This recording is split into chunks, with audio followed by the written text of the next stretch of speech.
Isang mapagpalang araw. Kamusta kayong lahat?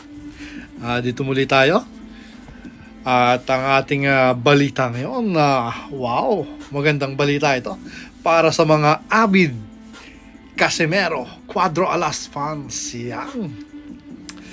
At bago natin simulan ay pag hindi pa kayo nakapag-subscribe, paki-subscribe naman po. Maraming salamat. Paki-like and share na rin siya. Yan, magandang balita nga. Bagong update ng WBO. Yan. Ito yung about sa rankings. So, isang magandang balita nga ito para kay former 3 Division World Champion at ang kasalukuyang hari ng WBO Global Super Bantamweight Champion Janriel Cuadro Alas Casimero. Wow naman. So, bakit nga ba magandang balita ito? Yan. Ayan. So, naglabas nga ng balita ang rankings ng WBO at nananatili si Cuadro Alas sa number 3 rank. Yan. Bakit? Kasi yung huling laban niya kay Uguni na ang decision nga ay technical draw. Alam nyo, itong si Uguni, nagtago siya ng 1 month. Siguro nagpagaling dahil sa tinamo niyang bugbog. So, sinabi nga nito sa interview na talagang malakas itong si Cuadro Alas at kung hindi siguro tinigil ang laban, maaring mas malala pa nga abutin niya. At sinabi nga ni Uguni na talagang nahihirapan siyang ilagan ang mga suntok ni Cuadro Alas. Wow. Kaya sa bagong update ng WBO sa kanilang ranking ay ito na. So nananatili sa rank number 1 itong si Inoue at number 2 naman itong si Luis Neri.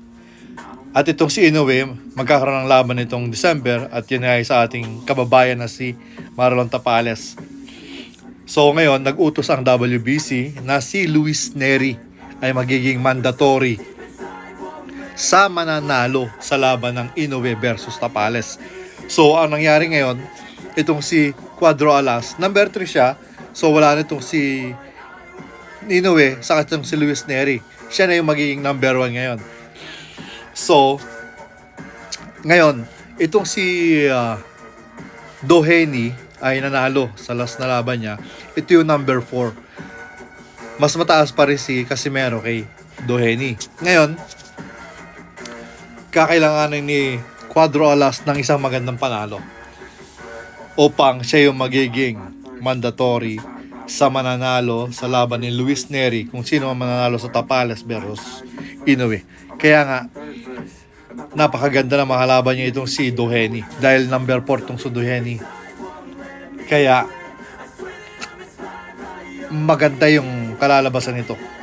So, suportahan natin itong ating kababayan at sana nga makalaban niya itong si Doheny upang maging mandatory na siya sa magiging laban para sa number 1 rank. Yan. So, maganda ang kalalabasan niya. Ayan, kaya abang-abang lang po tayo. At muli, maraming salamat. Sana patuloy niyang suportahan ang aking channel.